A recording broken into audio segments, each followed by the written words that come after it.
여러분, 얼마 전 한 70대 시니어분을 만났는데요. 그분은 65세에 퇴직한 후 처음 몇 달간은 정말 행복했다고 하셨어요. 아침에 알람 없이 자연스럽게 일어나고 좋아하는 TV를 마음껏 보고 늦은 아침을 먹으며 여유를 만끽했죠. 그러다 6개월이 지나자 나는 지금 뭘 하고 있는 거지? 이게 내가 꿈꿔왔던 노후인가? 이런 자괴감이 들었다고 합니다. 이런 고민 혹시 공감되시나요? 최근 통계청 자료에 따르면 우리나라 65세 이상 노인 중 약 43%가 하루가 지루하다고 응답했습니다. 반면 규칙적인 취미 활동을 하는 시니어들은 삶의 만족도가 무려 3배 이상 높게 나타났죠. 여러분, 잠시 계산해 보세요. 만약 60세에 은퇴해서 90세까지 산다면 우리에게는 약 30년이라는 긴 시간이 남아 있습니다. 이를 시간으로 환산하면 무려 26만 시간, 잠자고 식사하는 시간을 빼도 15만 시간이 넘죠. 이 엄청난 시간을 어떻게 보낼 것인가? 이것이 바로 오늘 우리가 함께 고민해 볼 주제입니다. 영상 시청 전 구독과 좋아요 부탁드립니다. 2023년 한국문화관광연구원의 조사 결과를 보면 정말 놀라운 차이가 나타납니다. 취미가 없는 시니어의 68.3%가 하루가 지루하다고 응답한 반면 취미가 있는 시니어는 단 19.5%만이 같은 답변을 했습니다. 또한 삶에 대한 만족도도 22.7%에서 71.4%로 무려 3배 이상 증가했어요. 더욱 흥미로운 것은 취미가 없는 분들의 54.6%가 타인과 이야기할 주제가 부족하다고 느끼는 반면 취미가 있는 분들은 16.8%만이 그렇게 느꼈습니다. 이 숫자들이 보여주는 건 명확해요. 취미 활동이 단순히 시간 보내기가 아니라 사회적 관계의 질까지 높여준다는 증거죠. 노년의 취미는 시간을 풍요롭게 채우고 인생의 후반전을 더 깊고 단단하게 만드는 생활장치입니다. 그런데 왜 나이가 들수록 취미가 더욱 중요해질까요? 젊을 때와는 다른 특별한 이유가 있습니다. 은퇴하면 갑자기 활동량이 확 줄어들고 자연스럽게 집에 있는 시간이 늘어나게 되죠.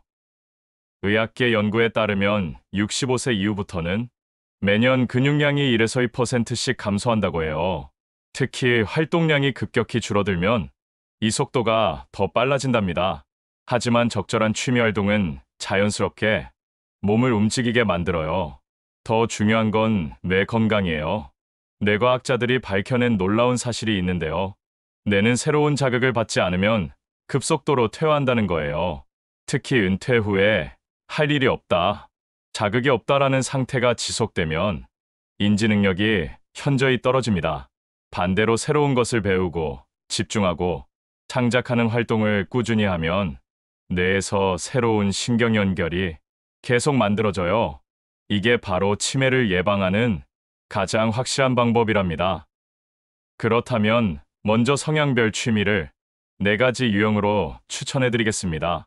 첫 번째, 손으로 집중하며 혼자 있는 걸 즐기시는 분은 창작형 취미가 좋습니다. 서예, 종이접기, 뜨개질, 도자기 만들기, 목공예 등이 여기에 해당합니다. 이런 취미의 장점은 완전히 자신만의 속도로 할 수 있다는 것이죠. 또한 작품이 완성되었을 때의 성취감은 정말 특별합니다. 두 번째, 조용한 환경에서 깊이 있는 사고를 즐기는 분들은 감상형 취미가 적합합니다. 독서, 클래식 음악 감상, 공연이나 미술관 관람 등이 있어요. 이런 취미는 정신적 풍요로움을 가져다주며 평생 학습의 기회를 제공합니다. 세 번째, 활동형 취미는 사람들과 함께 어울리며 몸을 움직이는 것을 좋아하는 분들을 위한 취미입니다. 댄스 스포츠, 탁구, 배드민턴, 하이킹, 수영 등이 대표적이죠. 사회적 교류와 건강 관리를 동시에 할 수 있다는 큰 장점이 있습니다. 네 번째, 혼합형 취미, 기술적 요소와 감성적 요소가 함께 필요한 취미들입니다. 사진 촬영, 영상 편집, 블로그 운영, 요리 연구 등이 여기에 속해요. 디지털 시대에 맞춘 새로운 형태의 취미라고 할 수 있습니다. 자, 이제 본격적인 취미로 들어가 볼까요? 첫 번째, 동네 걷기와 산책. 가장 간단하지만 가장 효과적인 취미입니다. 매일 같은 길을 걸어도 계절에 따라, 날씨에 따라 다른 풍경을 만날 수 있어요. 처음에는 집 주변부터 시작하시고 아침 산책파와 저녁 산책파로 나뉘는데 자신의 생활 패턴에 맞춰 선택하시면 됩니다. 특히 요즘은 스마트폰 건강 앱으로 걸음수도 체크할 수 있어서 더 재미있어요. 오늘은 어제보다 100걸음 더 걸었네. 이런 작은 성취감이 계속 동기가 되거든요. 이렇게 걷다 보면 심폐기능 향상과 하체 근력이 강화되고 동네 분들과의 인사 등으로 자연스러운 사회적 만남과 동네 구석구석 탐방하는 재미까지 느끼실 수 있습니다. 두 번째, 스케치와 그림 그리기. 캐나다 워털루 대학교의 연구에 따르면 글쓰기보다 그림 그리기가 노년기 기억력 증진에 더 효과적이라고 합니다. 그 이유는 그림을 그릴 때 뇌의 여러 영역이 동시에 활성화되기 때문이에요. 특별한 기법 없이도 충분해요. 창밖 풍경, 화분, 과일, 반려동물 등 일상의 소소한 것들부터 그려보세요. 잘 그려야 한다는 부담 갖지 마시고 그저 즐기는 마음으로 시작하세요. 요즘에는 그림에 적힌 숫자대로 색칠만 하면 명화를 완성할 수 있는 유화 그리기나 이미 그려진 그림에 색상만 입히는 컬러링 북 등 솜씨가 없어도 누구나 작품을 만들 수 있으니 이런 것들로 시작해서 자신감을 쌓은 다음 자유롭게 그려보시는 것도 좋습니다. 그림 그리기의 장점은 집중력과 관찰력이 향상되고 손가락 소근육의 운동 효과를 볼 수 있으며 완성작을 통해 성취감까지 느낄 수 있습니다. 세 번째, 베란다 화분, 텃밭 가꾸기. 식물을 돌보는 것은 매일의 작은 성취감을 줍니다. 새싹이 나고 잎이 자라고 꽃이 피는 과정을 지켜보는 것만으로도 큰 기쁨이 되죠.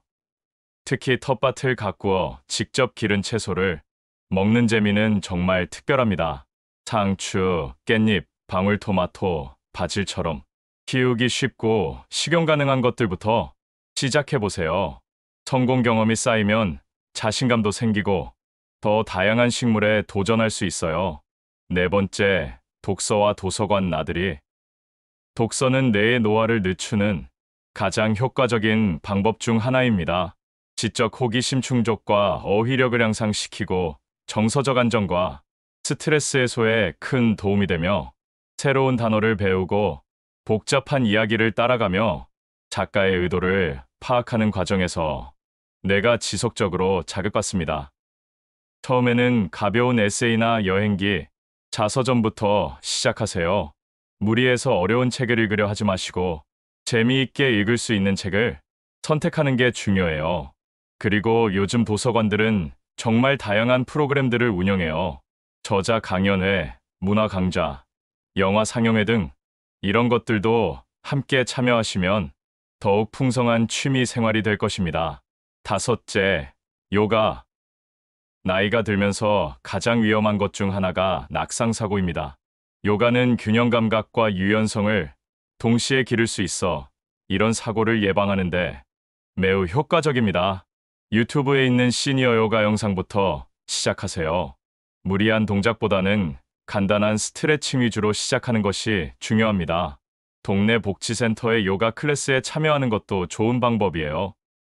여섯째, 수영. 물의 부력으로 인해 관절에 부담을 주지 않으면서도 전신 근육을 고르게 사용할 수 있는 이상적인 운동이며 특히 허리나 무릎이 좋지 않은 분들에게 추천합니다. 동네 구민체육센터에 수영 강습을 받아보세요. 대부분 연령대별로 반이 구성되어 있어 비슷한 또래와 함께 배울 수 있습니다. 일곱 번째, 서예. 붓으로 한 글자 한 글자 써내려가는 과정에서 자연스럽게 명상 효과를 얻을 수 있습니다. 또한 완성된 작품을 집안에 전시하거나 선물로 나눌 수도 있어요.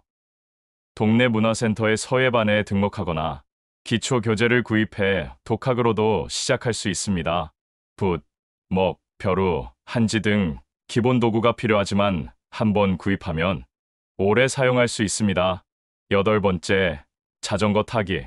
노년기에 들어서면 균형 감각이 떨어질 수 있는데 자전거를 타는 과정에서 자연스럽게 균형 감각을 키울 수 있습니다. 자전거 운동은 운동량을 조절하기 쉬우며 관절에 부담을 주지 않는 대표적인 유산소 운동입니다. 수많은 연구에서 유산소 기구 운동이 노년기의 건강함에 긍정적인 영향을 미친다는 점이 확인되었죠. 특히 자전거 타기는 관절의 부담을 덜 주면서도 심혈관 기능을 키우고 근육을 강화하는 데 도움을 주며 자연 속에서 자전거를 타는 것은 기분을 전환시키고 정서적 안정에 도움이 됩니다. 캘리포니아의 한 연구에서도 자전거를 타는 것이 우울증 예방에 매우 효과적이라는 결과가 있습니다. 취미 선택에 있어 가장 중요한 것은 흥미입니다. 아무리 건강에 좋고 경제적이라도 재미가 없으면 오래 지속할 수 없어요. 자신이 정말 좋아하는 것, 호기심을 갖게 되는 것을 선택하세요. 또한 혼자 하는 취미와 함께하는 취미의 균형이 중요합니다. 미국 노인의학회지의 연구에 따르면 동호회나 모임에 참여하는 65세 이상 어르신들이 일상생활 능력 저하를 경험할 가능성이 현저히 낮았습니다. 사회적 교류는 단순히 즐거움을 주는 것을 넘어서 건강 유지에도 직접적인 도움이 됩니다. 부부가 함께 할 수 있는 취미를 갖는 것도 좋은 방법입니다. 함께 사진을 찍으러 다니거나, 함께 요리를 연구하거나, 함께 독서 모임에 참여하는 것은 부부 관계에도 새로운 활력을 불어넣어 줍니다. 정부나 지자체에서 운영하는 프로그램들을 적극 활용하세요. 대부분의 구민회관, 복지센터에서는 시니어들을 위한 다양한 취미활동 프로그램들을 저렴한 비용으로 운영하고 있고 온라인으로도 많은 무료 강좌들이 제공되고 있어요. 가장 좋은 시작 시기는 바로 지금입니다. 은퇴하고 나서 갑자기 취미를 찾으려고 하면 부담스러울 수 있어요. 미리 하나씩 시도해보면서 은퇴 후에 본격적으로 즐길 수 있는 취미를 준비해두는 것이 현명합니다. 취미 활동은 선택이 아니라 필수입니다. 그것은 우리 인생의 후반전을 더욱 풍요롭고 의미 있게 만들어주는 소중한 생활장치입니다. 혹시 나는 이미 나이가 많아서 새로운 것을 배우기에는 늦었다고 생각하시는 분이 계신가요? 절대 그렇지 않습니다. 모차르트의 아버지, 레오폴드 모차르트는 60세에 바이올린을 시작했고, 국민화가 박수근은 40대 후반에야 본격적으로 그림을 그리기 시작했습니다. 시작에 늦은 데란 없습니다. 오늘 이 영상을 보신 후 딱 하나만 시도해보세요. 작은 화분 하나를 사서 키워보거나, 도서관에 가서 흥미로운 책 한 권을 빌려보거나, 스마트폰으로 주변의 아름다운 풍경을 찍어보세요. 그 작은 시작이 여러분의 남은 인생을 완전히 바꿀 수 있습니다. 여러분의 소중한 시간과 건강한 노후를 응원합니다. 영상이 도움이 되셨다면 구독과 좋아요 부탁드립니다. 그리고 댓글로 여러분의 취미 경험을 공유해주세요. 감사합니다.